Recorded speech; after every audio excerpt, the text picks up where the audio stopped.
സംസ്ഥാനത്ത് അമീബിക് മസ്തിഷ്ക ജ്വരത്തിൽ ആശങ്ക ഒഴിയുന്നില്ല. 3 ആഴ്ചയ്ക്കിടെ രോഗം ബാധിച്ച് 4 പേർ മരിച്ചു. 10 പേർക്കാണ് രോഗം സ്ഥിരീകരിച്ചത്.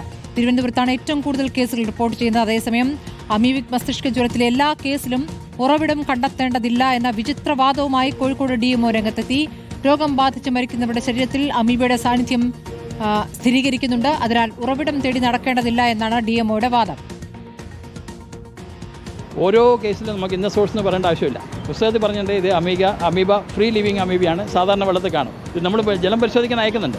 അത് പുസ്തകത്തിൽ പറയുകയാണ് അമീബ മൂക്കിലൂടെയാണ് ശരീരത്തിലൊക്കെ കിടക്കുന്നത്. എനിക്ക് ഉണ്ടാക്കി പറഞ്ഞു കഴിഞ്ഞാൽ ഓരോ രോഗിയിലെയും സോഴ്സ് അന്വേഷിച്ച് വിഷമിക്കേണ്ട. നമ്മുടെ ശരീരത്തിൽ ഈ രോഗിയുടെ ശരീരത്തിൽ നിന്ന് അമീബ കിട്ടുന്നുണ്ട്, രോഗലക്ഷണങ്ങൾ കാണുന്നുണ്ട്. അപ്പോൾ സ്വാഭാവികമായിട്ടും ഏതൊരു ഇൻവെസ്റ്റിഗേറ്റർക്കും അറിയാലോ, അത് വെള്ളത്തിൽ കിണർ വെള്ളത്തിൽ കാണുന്നുണ്ട്, അടുക്കള വെള്ളത്തിൽ കാണുന്നുണ്ട്. ഏത് വെള്ളത്തിൽ നിന്നും മൂക്കിലൊക്കെ വെള്ളം അടിച്ച് കയറ്റുവാണെങ്കിൽ വരാമെന്നുള്ളതാണ് എൻ്റെ പ്രശ്നം.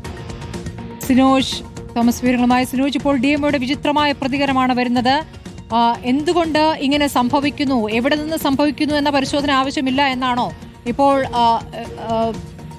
രോഗികളെ പരിശോധിച്ചിൽ നിന്ന് തന്നെ സ്ഥിരീകരിക്കാനാവുന്നുണ്ട്. അത് ഉറവിടം പരിശോധിക്കേണ്ടതില്ല എന്ന് DMO പറയുന്നത് ഏത് പശ്ചാത്തലത്തിലാണ്?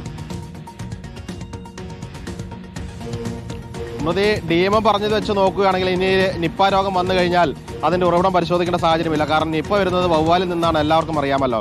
ഇതിനു മുമ്പ് പലതവണ നിപ്പ വന്നപ്പോഴൊക്കെ തന്നെ അതിന്റെ സോഴ്സ് കണ്ടെത്താൻ വേണ്ടി ആരോഗ്യവകുപ്പ് പരിശ്രമിച്ചതാണ്. ഓരോ രോഗം വരുന്ന ഘട്ടത്തിൽ ആരോഗ്യവകുപ്പ് അതിന്റെ സോഴ്സ് കൃത്യമായി കണ്ടെത്തുമെങ്കിൽ മാത്രമേ പ്രതിരോധ പ്രവർത്തനം ഊർജിതമാക്കാൻ വേണ്ടി കഴിയുള്ളൂ. ഇത് പ്രത്യേകിച്ച് കഴിഞ്ഞ വർഷം മുതലാണ് ഈ അമീബിക് മസ്തിഷ്ക ജ്വരം സംസ്ഥാനത്ത് വ്യാപകമായി വന്നു തുടങ്ങിയത്. രോഗികളുടെ എണ്ണം വർദ്ധിക്കുന്നു, മരിക്കുന്നവരുടെ എണ്ണം വർദ്ധിക്കുന്നു, ജനങ്ങൾക്ക് ആശങ്കയുണ്ട്.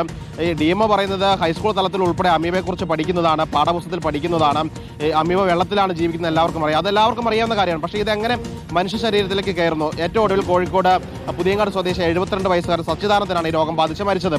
അദ്ദേഹം അധികം പുറത്തു പോകാത്ത ഒരാളാണ്. വീട്ടിലെ വാട്ടർ അതോറിറ്റി വെള്ളമാണ് അധികം ഉപയോഗിക്കുന്നത്, കിണറുണ്ട്. ഏതായാലും ആരോഗ്യവകുപ്പ് കിണർ വെള്ളവും അവിടുത്തെ വീട്ടിൽ ടാങ്കിൽ വെള്ളവും പരിശോധിച്ചിരുന്നു. അതിന്റെ സാമ്പിൾ ശേഖരിച്ചു കൊണ്ടുപോയി. അതിന്റെ റിസൾട്ട് വന്നിട്ടില്ല.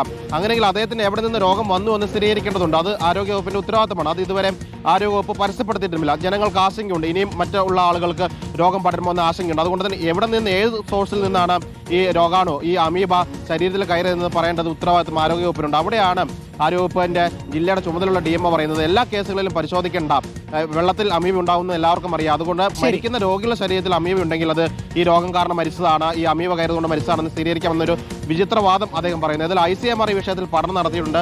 3 മാസം മുൻപ് കോഴിക്കോട് മലപ്പുറം ജില്ലയിൽ പഠനം നടത്തിയിരുന്നു. അതിന്റെ റിസൾട്ട് വന്നു കഴിഞ്ഞാൽ ഒരു ശാസ്ത്രീയമായ റിപ്പോർട്ട് ആരോഗ്യത്തിന് ലഭിക്കുകയും ചെയ്യും. ശരി, അരുൺ സോളമൻ വിവരങ്ങളുമായി. അരുൺ സോളമൻ, ഇപ്പോൾ തലസ്ഥാനത്ത് അമീബിക് മസ്തിഷ്ക ജ്വരം വ്യാപിക്കുന്നുണ്ടോ? ഇപ്പോൾ കണക്കുകൾ ഏറ്റവും കൂടുതൽ തലസ്ഥാനത്താണോ?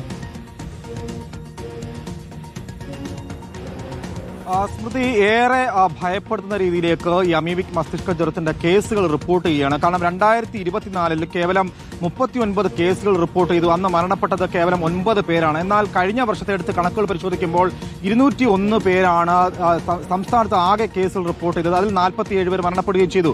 2026 ആകുമ്പോഴേക്കും ഇതിനോടകം 10 കേസുകളാണ് റിപ്പോർട്ട് ചെയ്തത്. അതിൽ 7 കേസുകളും ജില്ലയിൽ നിന്നാണ് റിപ്പോർട്ട് ചെയ്തിരിക്കുന്നത്. നിലവിൽ 4 പേർ മരണപ്പെട്ടിരിക്കുകയാണ്. അതിൽ കോഴിക്കോട്, മലപ്പുറം, തൃശൂർ, തിരുവനന്തപുരം അടക്കമുള്ള ജില്ലകളിൽ നിന്നാണ് ഓരോ കേസുകളും റിപ്പോർട്ട് ചെയ്തിരിക്കുന്നത്. ഇതിൽ ഇവിടെ സൂചിപ്പിച്ചതുപോലെ തന്നെ ICMR അതുപോലെ തന്നെ ആരോഗ്യവകുപ്പ് അടക്കമുള്ളവർ ഫീൽഡ് തല പഠനങ്ങൾ ആരംഭിച്ച് മാസങ്ങൾ പിന്നിട്ടിരിക്കുകയാണ്. ഇതിന്റെ ഉറവിടം കണ്ടെത്താൻ കഴിയാത്ത സാഹചര്യത്തിലാണ് ഇവിടെ DMO വളരെ വിചിത്രമായിട്ടുള്ള ഒരു പ്രസ്താവന ഇറക്കിയിരിക്കുന്നത്. എന്തായാലും അത് ഒരിക്കലും ഉൾക്കൊള്ളാൻ കഴിയുന്നതല്ല. കാരണം കഴിഞ്ഞ കുറെ മാസങ്ങളായിട്ട് ആരോഗ്യവകുപ്പ് മന്ത്രി ഇതിന്റെ ഉറവിടം കണ്ടെത്താനായിട്ടുള്ള നീക്കങ്ങൾ നടത്തി. പക്ഷേ ഇതുവരെയും ഇത് സംബന്ധിച്ച് വ്യക്തത പറ്റില്ല. രോഗികളെ സംബന്ധിച്ചും ജനങ്ങളെ സംബന്ധിച്ചും മുഴുവൻ ആശങ്ക ജനിപ്പിക്കുന്ന കണക്കുകളാണ്. മറ്റൊന്ന് പകർച്ചപ്പനിയാണ്. സംസ്ഥാനത്ത് വ്യാപകമാവുകയാണ്. ഡെങ്കിപ്പനി ഇപ്പോൾ 4 കേസുകളാണ് നിലവിൽ റിപ്പോർട്ട് ചെയ്തിരിക്കുന്നത്. സ്മൃതി, ശരി, അരുൺ സോളമനും സിനോജ് തോമസുമാണ് വിവരങ്ങൾ നൽകിയത്.